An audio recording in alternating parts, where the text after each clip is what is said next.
ইরানের যে শীর্ষ নেতা খামেনি তিনি যেন মারা গেলেন, শাহাদাত বরণ করলেন, এবং বাংলাদেশ তো রাষ্ট্রদূত ইরানের, উনি কিন্তু সেদিন আক্ষেপ করে বলেছেন যে শুধু একটি দল, ওনার কাছে হয়তো একটু ভুল ইনফরমেশন ছিল, জাতীয় নাগরিক পার্টি এনসিপির পক্ষ থেকেও শোক বই স্বাক্ষর করা হয়েছিল, কিন্তু সরকারের পক্ষ থেকে কোন ধরনের ওনাদের সাথে এনগেজমেন্ট ছিল না। সারা দেশের তরুণদেরকে আমরা আহ্বান জানাচ্ছি, তরুণদের পাশাপাশি সকল বয়সী মানুষদেরকে আহ্বান জানাচ্ছি, জাতীয় নাগরিক পার্টি এনসিপির হাতকে শক্তিশালী করুন।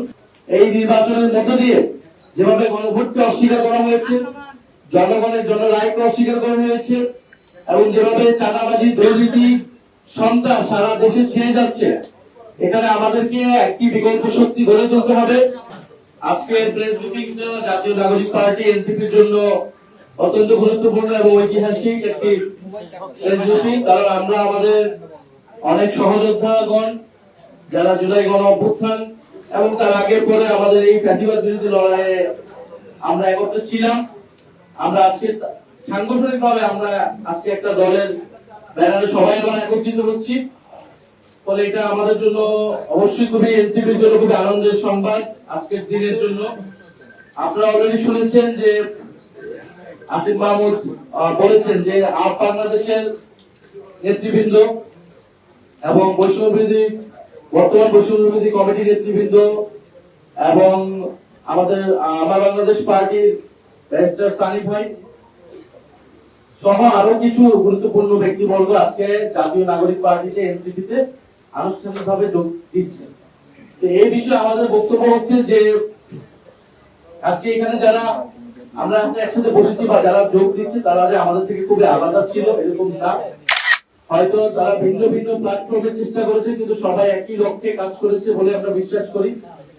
ফলে যেহেতু একই লক্ষ্যে বিভিন্ন প্ল্যাটফর্মে বিভিন্ন জন কাজ করেছে, আমাদের কাছে মনে হচ্ছে সবার তরুণদের দল হিসেবে, জুলাই গণ অভ্যুত্থানকে ধারণকারী দল হিসেবে এনসিপিকে শক্তিশালী করা, তরুণদের শক্তিকে শক্তিশালী করার কোন বিকল্প এখন নাই বাংলাদেশে। বাংলাদেশ এখন এই নির্বাচনের মধ্য দিয়ে যেভাবে গণভোটকে অস্বীকার করা হয়েছে, জনগণের জন্য রায়কে অস্বীকার করা হয়েছে, এবং যেভাবে চাঁদাবাজি, দুর্নীতি, সন্ত্রাস সারা দেশে ছেয়ে যাচ্ছে, এখানে আমাদেরকে একটি বিকল্প শক্তি গড়ে তুলতে হবে এবং বৈষম্যহীন গণতান্ত্রিক অন্তর্ভুক্তিমূলক বাংলাদেশের যে লড়াই গণ অভ্যুত্থান থেকে শুরু হয়েছে, সেই লড়াইকে আমাদের সম্পন্ন করতে হবে। আমরা সেই আকাঙ্ক্ষার জায়গা থেকেই তরুণদের শক্তিকে ঐক্যবদ্ধ হচ্ছি। যারা বিশেষত জুলাই গণ অভ্যুত্থানে অংশগ্রহণ করেছিলেন, আমরা তাদেরকে বেশি গুরুত্ব দিচ্ছি। তারা যে প্ল্যাটফর্মে থাকুক না কেন, সবার প্রতি আমরা আহ্বান জানাচ্ছি সবাই জাতীয় নাগরিক পার্টি এনসিপিতে যোগদান করার জন্য, যারা রাজনীতি করতে চায় আর যারা রাজনীতির বাইরেও কাজ করতে চায় তাদের সাথে আমরা একসাথে কাজ করতে চাই। আমাদের একটা ব্রডার অ্যালায়েন্স বা কোয়ালিশন এই মুহূর্তে প্রয়োজন, কারণ আমরা দেশটাকে নতুন করে আবার পুরো আগের বন্দোবস্তে ফেরত দিতে পারি না। এখন পুরো সম্পূর্ণ আগের বন্দোবস্তে দেশ চলছে, আপনারা দেখছেন সবগুলো প্রতিষ্ঠান দেশের দলীয়করণ করা হচ্ছে, এবং দেশের বিচার ব্যবস্থা থেকে শুরু করে সব জায়গায় আমরা যে সংস্কারের কথা বলেছি, ঐক্যমত্য কমিশনে গণভোটের মাধ্যমে যে সংস্কারের সম্ভাবনা তৈরি হয়েছিল, বিএনপি সরকার সব সম্ভাবনাকে নষ্ট করে দিচ্ছে। শুধুমাত্র আওয়ামী লীগের জায়গায় একটা বিএনপি সরকার প্রতিস্থাপিত হয়েছে এই নির্বাচনের মধ্যে দিয়ে। কিন্তু আমরা বারবার বলেছি আমরা কোন দলের পরিবর্তন নয়, ব্যক্তির পরিবর্তন নয়, ক্ষমতা কাঠামোর পরিবর্তন চাই। বাংলাদেশের সার্বভৌমত্বের প্রশ্নে এদেশ মাথা উঁচু করে দাঁড়াবে, আধিপত্যবাদ প্রশ্ন মোকাবেলা করবে, এবং বাংলাদেশে একটা অন্তর্ভুক্তিমূলক সকল ধর্ম, সকল মত, শ্রেণী পেশার মানুষকে সাথে নিয়ে একটা বৈষম্যহীন অর্থনৈতিক ব্যবস্থা আমরা গড়ে তুলতে চেয়েছিলাম। তো সেই লড়াইটা আমরা করেছি। এই মধ্যে দিয়ে নানান ধরনের মতবিরোধ হয়েছে, নানান ধরনের প্ল্যাটফর্ম, উদ্যোগ, তৎপরতা হয়েছে। আমরা যেগুলোকে সবকিছুকেই এর আগে আমরা এনসিপি থেকে বলেছি, এগুলোকে আমরা ইতিবাচক ভাবে দেখেছি। যখন জুলাই গণ অভ্যুত্থান থেকে এনসিপি হলো আর অনেকগুলো প্ল্যাটফর্ম হলো, আমরা বলেছি এগুলো ইতিবাচক, যে তরুণদের শক্তি যত বেশি রাজনীতিতে আসবে, যত বেশি সংগঠিত হতে হবে, আমরা সেটাকে ইতিবাচক হিসেবেই দেখি। আজকে তাদের মনে হয়েছে, আমাদের মনে হয়েছে যে আমাদের উচিত আসলে একটা প্ল্যাটফর্মে কাজ করে, একসাথে কাজ করা। আমরা তাদেরকে সাধুবাদ জানাই, আমরা তাদেরকে সাদরে আজকে গ্রহণ করে নিচ্ছি জাতীয় নাগরিক পার্টি এনসিপির ব্যানারে। আমরা সকলে মিলে এনসিপির হাতকে শক্তিশালী করব, এটাই আমাদের প্রত্যাশা।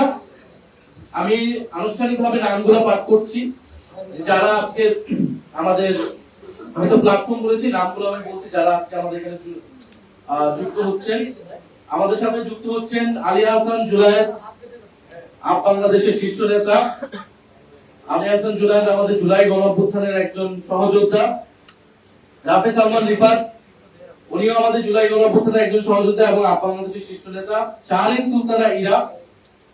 এরপর আমাদের সাথে যুক্ত হচ্ছেন রিফাত রশিদ, বৈষম্যবিরোধীর বর্তমান শীর্ষ নেতা যিনি ছিলেন এবং জুলাই গণঅভ্যুত্থানে যার ভূমিকার কথা সারা দেশ জানে।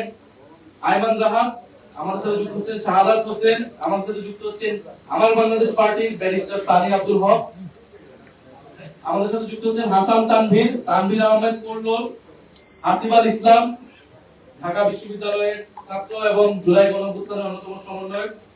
এস এম সুইট, ওয়াহিদ আলম, জাহিদুর রহমান, মোহাম্মদ জসিম উদ্দিন, মোহাম্মদ মোশাররফ হোসেন, সুলতান মারুফ তালহা, তৌসিফ মাহমুদ সোহান, ফারহানা শারমিন সুচি, সাজ্জাদ তাব্বির, পুষ্টিবিদ মোহাম্মদ রায়হানুল ইসলাম, আব্দুল আজিজ ভুইয়া, আহমেদ করিম চৌধুরী, দিলারা খানম, কাজী সালমান, শোয়েব হাসান রায়হান, মোহাম্মদ সুয়েদ হাসান, মুরাদ হোসেন, প্রকৌশলী আবু সাইদ মোহাম্মদ নুমান, ফায়াজ সাহেব, প্রকৌশলী মোহাম্মদ ইমাম উদ্দিন রিয়াদ, মুস্তফা কামাল মাহাতির, আরাফাত ই রাব্বি প্রিন্স, কাজী আহনাফ তামিম, মোহাম্মদ শামীম, বদরে আলম শাহিদ, মোহাম্মদ নাজমুল হক, মাসুমা বিল্লাহ সাবিহা, ফারজানা আক্তার, তাওহিদুল ইসলাম জবি, জগন্নাথ বিশ্ববিদ্যালয়ের, রাকিবুল ইসলাম জাহাঙ্গীরনগর বিশ্ববিদ্যালয়ের, সাদাম মুতাসিম প্রান্তিক নর্থ সাউথ বিশ্ববিদ্যালয়ের, মহিউদ্দিন হাসান, মোহাম্মদ নুরুল হাসান আল মাহমুদ। এখানে আপ বাংলাদেশের বেশিরভাগ নেতৃবৃন্দ আপ বাংলাদেশের, এছাড়াও স্বতন্ত্রভাবে বৈষম্যবিরোধী এবং এছাড়াও স্বতন্ত্রভাবে আরো কিছু ব্যক্তিবর্গ এখানে যুক্ত হয়েছে। আমাদের এখানে যারা আছেন তারা এনসিপিতে আনুষ্ঠানিকভাবে কেন্দ্রীয়ভাবে যুক্ত হচ্ছেন। আমরা বিদ্যালয়ের প্রেস বিজ্ঞপ্তির মাধ্যমে কে কোন জায়গায় দায়িত্ব পালন করবেন সেটা আমরা জানিয়ে দিব আপনাদেরকে। এবং এছাড়াও আমাদের আপ বাংলাদেশ সহ আরো কিছু প্ল্যাটফর্মে তৃণমূল পর্যায়ে যারা জেলায় জেলায় কাজ করছে তারা জেলায় জেলায় সবাই সারা দেশে একইভাবে যুক্ত হয়ে যাবে বৈষম্যবিরোধী আপ বাংলাদেশ, এবং তারপর তারা এনসিপির বিভিন্ন যে সংগঠন, অঙ্গ সংগঠন, সহযোগী সংগঠন অথবা মূল কমিটি সেখানে তারা যুক্ত হবে। এই বিষয়ে যুক্ত হওয়ার বিষয়ে আমি আরো দু একটি কথা বলতে চাই। যেখানে আমরা এনসিপি গঠিত হওয়ার সময় খুব পরিষ্কারভাবে বলেছিলাম এখনো যে আমাদের এনসিপি তে আমরা যুক্ত হওয়ার ক্ষেত্রে কার কি সাবেক পরিচয় এটা আমাদের কাছে মুখ্য নয়। কে আগে কোন রাজনৈতিক দল বা সংগঠন করে এসেছে, ছাত্র দল হোক, ছাত্র শিবির হোক, ছাত্র অধিকার পরিষদ, ইভেন কি ছাত্রলীগ হোক, কার সাবেক পরিচয় এটা আমাদের কাছে মুখ্য নয়। আজকে থেকে যখন কেউ এনসিপি তে আসবে সে এনসিপি সংগঠন, এনসিপি নেতাকর্মী হিসেবে কাজ করবে, এনসিপি আদর্শকে ধারণ করে কাজ করবে। তবে কোন ফ্যাসিজমে অংশগ্রহণকারী, গণহত্যায় অংশগ্রহণকারী, গণহত্যাকে সমর্থনকারী, চাঁদাবাজ, দুর্নীতির যারা অভিযুক্ত সন্ত্রাস, এই ধরনের কোন ব্যক্তি কখনোই এনসিপি তে আসতে পারবে না, এনসিপি তে থাকতে পারবে না। যারা এনসিপির গঠনতন্ত্র অনুযায়ী এনসিপি যে রায় ও দলদের রাজনীতি প্রতিষ্ঠা করতে চায়, বৈষম্যহীন গণতান্ত্রিক বাংলাদেশ প্রতিষ্ঠা করতে চায়, সেই রাজনীতিকে ধারণ করে আমরা সবাই একত্রে আমরা জুলাই গণঅভ্যুত্থানের যে আকাঙ্ক্ষা সেটাকেই মাথায় রেখে আমরা সামনের দিকে আগাতে চাই। বলে আজকে যারা আসছে তারা আমরা মনে করি তারা আমাদের সাথেই এতদিন ছিলেন, আমরা একসাথেই আসলে ছিলাম, হয়তো প্ল্যাটফর্ম ছিল, আজকে আমরা আনুষ্ঠানিকভাবে একত্রিত হচ্ছে এবং সারা দেশের তরুণদেরকে আমরা আহ্বান জানাচ্ছি, তরুণদের পাশাপাশি সকল বয়সী মানুষদেরকে আহ্বান জানাচ্ছি, জাতীয় নাগরিক পার্টি এনসিপির হাতকে শক্তিশালী করুন, এনসিপি তে যোগ দিন, এনসিপি কে নানাভাবে সহযোগিতা করুন। এনসিপি এখনো সংস্কারের পক্ষে দৃঢ় ভূমিকা রেখে যাচ্ছে, বিচারের প্রশ্নে আমাদের ভূমিকা থাকবে, বাংলাদেশের সার্বভৌমত্বের প্রশ্নে ভূমিকা রাখবে। সর্বোপরি বাংলাদেশকে নতুন কোন স্বৈরতন্ত্রের যাতে উদ্ভব না ঘটে এই জন্য তরুণদেরকে ভূমিকা রাখতে হবে। এবং বাংলাদেশের মানুষ গণভোটে রায় দিয়েছে সংস্কারের পক্ষে, সেই রায়কে আমাদেরকে অবশ্যই বাস্তবায়ন করতে হবে, জনগণকে তার অধিকার ফিরিয়ে দিতে হবে। আমরা বিভিন্ন জনের সাথে কথা বলছি, বিভিন্ন ব্যক্তিবর্গ আমাদের সাথে কথা বলছেন, এটা এখন থেকে শুরু করলাম, আজকে যেহেতু অনেক গুরুত্বপূর্ণ ব্যক্তিবর্গ আসছেন, যোগ দিয়েছে নাকি আমাদের প্রতি সপ্তাহব্যাপী প্রতি সাপ্তাহিক কর্মসূচিগুলো থাকবে এখন থেকে। আমাদের বিভিন্ন এখন কথা চলমান আছে অনেকের সাথেই। আমরা চেষ্টা করছি বিভিন্ন গণঅভ্যুত্থানের সময় যারা যুক্ত ছিলেন আমাদের সাথে, বিভিন্ন প্রাইভেট বিশ্ববিদ্যালয়ের শিক্ষার্থী, তাদের একটা অংশ আমাদের সাথে যুক্ত হওয়ার শিক্ষার্থী। আর যেটা বললেন জ্বালানি তেলের দাম বৃদ্ধি, এই তেল সংকট নিয়ে সরকার পুরোপুরি একটা নাটক করলো প্রথম থেকে। সরকার বারবার বলেছে, সংসদে বলেছে যে তেলের মজুদ নিয়ে কোনো ধরনের সমস্যা নেই, যার পর্যাপ্ত পরিমাণ মজুদ আছে। তারপর দেখবেন আপনি বারবার দিলেন ইলেকশন তেল সংকটের কারণেই দেখি এটা বন্ধ করে দেওয়া হবে। এবং আপনি পাম্পগুলোতে গেলে আমরা দেখি দীর্ঘ লাইন। ফলে একটা কৃত্রিম সংকট তৈরি করে মানুষের একটা ভোগান্তি তৈরি করে তারপরে দামটা বৃদ্ধি করা হলো। কারণ মানুষের কাছে এখন অপশন দুইটা, যে সে তেলের পাম্পে দাঁড়িয়ে থাকবে লাইন ঘন্টার পর ঘন্টা তেল পাবে না। এখন তার কাছে তেলের লাইনে দাঁড়ানোর থেকে দাম বেশি হলেও সে কিনতে আসবে, এরকম একটা মনস্তত্ত্ব পরিবেশ তৈরি করে তারপরে দামটা আসলে বৃদ্ধি করা হবে। পুরোটাই পরিকল্পিত ভাবে করা হয়েছে, সিন্ডিকেটরা এটা করেছে এবং সরকারের অংশগ্রহণ না থাকলে এটা আসলে সম্ভব হতো না। ফলে আমরা মনে করবো যে জনগণকে ভোগান্তি করার কোনো প্রয়োজন ছিল না। সরকারের ভিতরে স্বচ্ছতার অভাব ব্যাপকভাবে, কারণ এই সরকার আগের সরকারের মতোই আসলে বিভিন্ন ইস্যুতে রিয়েক্ট করছে, কথা বলছে, রাষ্ট্র পরিচালনা করছে। আমরা চেয়েছিলাম একটা অ্যাকাউন্টেবল গভর্নমেন্ট, আমাদের কাছে এই ধরনের অ্যাকাউন্টেবিলিটি তারা নিশ্চিত করছে না।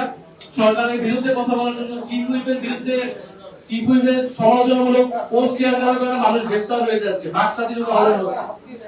এবং আন্তর্জাতিক ক্ষেত্রেও সরকার এটা ডিল করতে পারে নাই ঠিক মতো। আপনি দেখবেন যে বিভিন্ন ইস্যুতে ইরানের যে শীর্ষ নেতা খামেনি, তিনি যেন মারা গেলেন, শাহাদাত বরণ করলেন, এবং বাংলাদেশ তো রাষ্ট্রদূত ইরানের, উনি কিন্তু সেদিন আক্ষেপ করে বলেছেন যে শুধু একটি দল, ওনার কাছে হয়তো একটু ভুল ইনফরমেশন ছিল, জাতীয় নাগরিক পার্টি এনসিপির পক্ষ থেকেও শোক বই স্বাক্ষর করা হয়েছিল, কিন্তু সরকারের পক্ষ থেকে কোনো ধরনের ওনাদের সাথে এনগেজমেন্ট ছিল না, কোনো ধরনের শোক জানানো হয়নি, কিন্তু আক্ষেপ করেছেন ইরানের যে রাষ্ট্রদূত।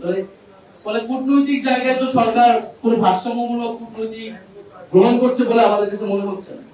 ফলে এইসব জায়গায় সবকিছু কিন্তু আন্তর্জাতিক পরিস্থিতি, দেশের পরিস্থিতি সরকারকে বুঝতে হবে। দেশের অর্থনৈতিক পরিস্থিতি ক্রমান্বয়ে খারাপ হচ্ছে, সেই জায়গায় আমরা বলেছিলাম যে জাতীয় ঐক্যের জায়গাটা যাতে আমাদের অটুট থাকে, একটা রাজনৈতিক সমঝোতার মধ্যে দিয়েই আমরা মনে করি যে এই সরকার কাজ করতে পারবে, সফল হবে। কিন্তু সমঝোতা সরকার নষ্ট করেছে প্রথম দিনই, যখন সে গণভোটকে অস্বীকার করেছে। ফলে গণভোটকে অস্বীকার করে আমাদের পক্ষেও সুযোগ নেই সরকারের সাথে সহযোগিতামূলক ভাবে কাজ করে।